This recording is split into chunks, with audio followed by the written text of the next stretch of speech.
بسم اللہ الرحمن الرحیم۔ پاکستان کی پہلی گے میرج، یہ بے شرمی والا کام جس شخص نے کیا ہے، ظاہر ہے اس کے ماں باپ بھی بے شرمی ہوں گے۔ ہمارے معاشرے کی سب سے جو اہم بات ہے اور خاص بات یہ ہے، جب بھی کوئی لڑکا یا لڑکی اچھا کام کرتی ہے تو تعریف ہوتی ہے ماں باپ کی، اور جب بھی لڑکا یا لڑکی کو برا کام کرتا ہے تو ماں باپ کے بارے میں برا ہی کہا جاتا ہے، کہتے ہیں تو خامی گندا ہوگا۔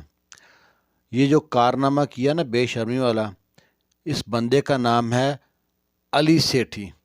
اب علی سیٹھی کی مشہوری کی پہلی بات تھی پسوڑی گانا۔ اس نے ایک گانا گایا تھا پسوڑی، بڑا مشہور ہوا تھا انڈیا میں اور پاکستان میں۔ کہتے ہیں نا کڑ کڑ کدرے آنڈے کدرے، گانا یہاں پہ مشہور ہوا پاکستان میں، اور انڈے جا کے دے رہا ہے امریکہ میں، وہاں پہ جا کے گے میرج کر لیا۔ اور دوسری مشہوری کی بات اس کا ہے باپ، بابا چڑیاں والی سرکار، جو کہتا تھا چڑیا میری خبر نکال کے لائے گی، اندر ہی خبر نکال کے لائے گی، چڑیا کو بھیجا ہے وہ خبر نکال کے لائے گی۔ اسے یہ نہیں تھا پتہ اس کے ناک کے نیچے اس کی چڑیا کیا گل کھلا رہی ہے۔ اس کا باپ ہے نجم سیٹھی، مشہور اور معروف صحافی، نواز شریف کا چہیتا، اس کا لاڈلا، کشتی میں بیٹھ کے دونوں سیریں کرتے رہے ہیں، پی سی بی کا چیئرمین، بڑے بڑے خطاب ہیں اس کے پاس۔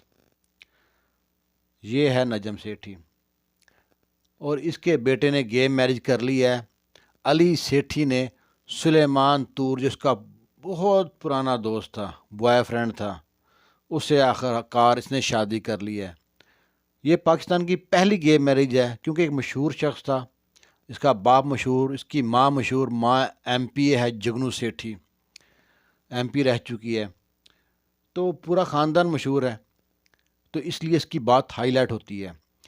عام طور پہ ایسے کئی کارنامے کیے ہوں گے بندوں نے، لیکن ہے کہ اس کا ذرا کارنامہ ذرا نرالا تھا تو اس لیے مشہور ہو گیا۔ اللہ تعالیٰ سب کو ایسی خباثتوں سے محفوظ رکھے۔ پاکستان میں بل پاس ہو چکا ہے، اب یہاں پتہ نہیں کیا کیا گل کھلائیں گے لوگ۔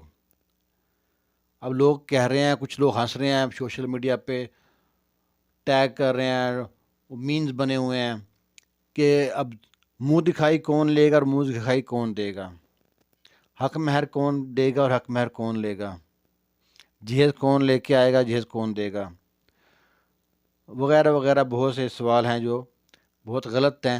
وہ سوشل میڈیا پہ لوگ بنا کے مینز بنا کے ان کو ہائی لائٹ کر رہے ہیں۔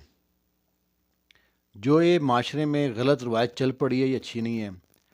پیچھے پی ڈی ایم کے سربراہ تھے مولانا فضل الرحمان صاحب، یہ چاہتے تو کوئی اسلامی بل بھی پاس کر سکتے تھے، لیکن ایسے بل پاس ہوئے ہیں جن کا کوئی واسطہ نہیں پبلک کے ساتھ، کیونکہ اگر کسی ملا کے خلاف بات کریں تو توہین لگ جاتی ہے اور کافر کہہ کا فتویٰ لگ جاتا ہے، کسی عدالت کے بارے میں بات کریں تو وہاں بھی توہین لگ جاتی ہے، توہین عدالت لگ جاتی ہے۔